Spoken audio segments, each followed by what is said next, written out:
தொடர்ந்து மிகப்பெரிய ஜாம்பவான்கள் இன்னைக்கு அவங்களுடைய இறப்பு செய்தி அப்படிங்கிறது நாளுக்கு நாள் எல்லாருக்குமே ஒரு பெரிய அதிர்ச்சியை வந்து ஏற்படுத்திட்டு இருக்கு. பாரதி ராஜாவோட அந்த இறப்புல இருந்து திரையுலகம் மீள்றதுக்கு முன்னாடியே பாகியராஜ் இறந்து போனாரு. அவருடைய இறப்புல இருந்து எல்லாரும் வெளியில வர அந்த 10 நாட்குள்ள ஜானகி அம்மா இறந்து போனாங்க. இந்த மாதிரி மிகப்பெரிய பெரிய ஜாம்பவான்களோட இறப்பா தான் இந்த வருடம் முழுக்க இருக்கு. இது மிகப்பெரிய அளவுக்கு அனைவருக்குமே ஒரு அதிர்ச்சியை ஏற்படுத்தியிருக்கு. அது மட்டும் இல்லாம அவங்க விட்டு சென்ற விஷயம், அதாவது திரைக்கதை மன்னன் அப்படின்னு சொல்லப்படுற பாக்கியராஜ், அது மட்டும் இல்லாம ஸ்டூடியோக்குள்ளேயே முடங்கி கிடந்த கேமராவை தூக்கிட்டு வந்து மணல்வெளிகளையும் கிராமத்து குயில்களையும் காட்டின பாரதி ராஜா இன்னைக்கு தென்னிந்தியாவோட நைட்டிங்கல் இசைக்குயில் அப்படின்னு சொல்லிட்டு பாராட்டப்படுற ஜானகி அம்மா அப்படின்னு சொல்லிட்டு இவங்க எல்லாத்தோட இறப்பு நமக்கு அதிர்ச்சியை கொடுத்தாலும் அவங்க நமக்காக விட்டுட்டு போன பொக்கிஷங்கள் தான் அவங்களுடைய திரைக்கதையா இருக்கட்டும், பாடலா இருக்கட்டும், அவங்களுடைய அந்த வே ஆஃப் அந்த சினிமாவா இருக்கட்டும், எல்லாமே நமக்கு ஒரு பெரிய பொக்கிஷம் அப்படின்னே சொல்லணும். அந்த வகையில அரசு நல்லடக்கம் அப்படிங்கிற அந்த அரசு மரியாதை அப்படிங்கிறது கிடைக்குமா அப்படிங்கிற ஒரு விஷயம் இன்னைக்கு சமூக வலைதளங்கள்ல ரொம்ப வைரலா போகுது. இந்த விஷயம் தொடர்பா அவங்களுடைய மருமகளே சிஎம் விஜய் கிட்ட கேட்டிருக்காங்களாம். கண்டிப்பா இந்த அரசு நல்லடக்கம் அப்படிங்கிறது ஜானகி அம்மாவுக்கு கொடுக்கப்படும் அப்படிங்கிற மாதிரியும் சொல்லப்பட்டிருக்கு. இன்னொரு முக்கியமான விஷயம் என்னன்னா, தாமதமா ஒரு விருது கிடைச்சிருந்து அந்த விருது எனக்கு வேண்டாம் அப்படின்னு சொல்லிட்டு மத்திய அரசோட பத்மபூஷன் விருதியே வேணான்னு சொன்னவங்க தான் அந்த இசைக்குயில். அவங்களுடைய அந்த இறப்பு அப்படிங்கிறது எல்லா இசைக்கலைஞர்களுக்குமே மிகப்பெரிய அளவுக்கு ஒரு பாதிப்பை, இழப்பை ஏற்படுத்தியிருக்கு.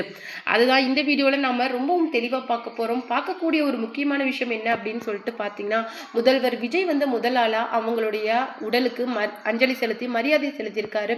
அதை தான் இந்த வீடியோவில் ரொம்பவும் டீட்டெயிலாக பார்க்குறோம். அந்த நேரத்தில் அவங்களுடைய மருமகள் வந்து மற்றும் பேர பசங்களான அப்சரா, அப்புறம் மற்றவர்கள் அவங்களுடைய சன்னின்லா அப்படின்னு சொல்லிட்டு இவங்க எல்லாமே முதல்வர்கிட்ட சொன்ன விஷயங்களை தான் இந்த வீடியோவில் நம்ம டீட்டெயிலாக பார்க்க போகிறோம்.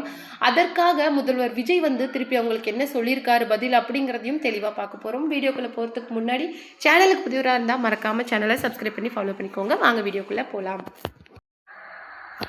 அரசு மரியாதை அப்படிங்கிறது ஜானகி அம்மாவோட உடலுக்கு கிடைக்கும் அப்படிங்கிற மாதிரியும் சொல்லப்பட்டிருக்கு. ஏன்னா பாரதி ராஜா, பாகியராஜை தொடர்ந்து ஜானகி அம்மாவோட இறப்பு அப்படிங்கிறது திரையுலகுக்கு மிகப்பெரிய அளவுக்கு ஒரு அதிர்ச்சி அலையை ஏற்படுத்தியிருக்கு.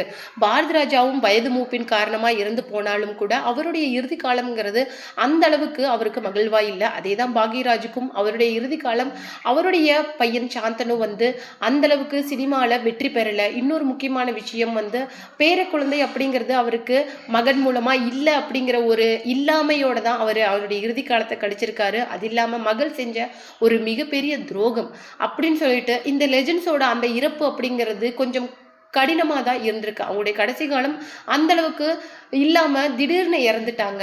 ஆனா ஜானகி அம்மா வந்து தன்னுடைய மகனை முழுக்க வந்து அந்த அளவுக்கு ஒரே மகனை ரொம்பவும் பாசமா வளர்த்திருக்காங்க.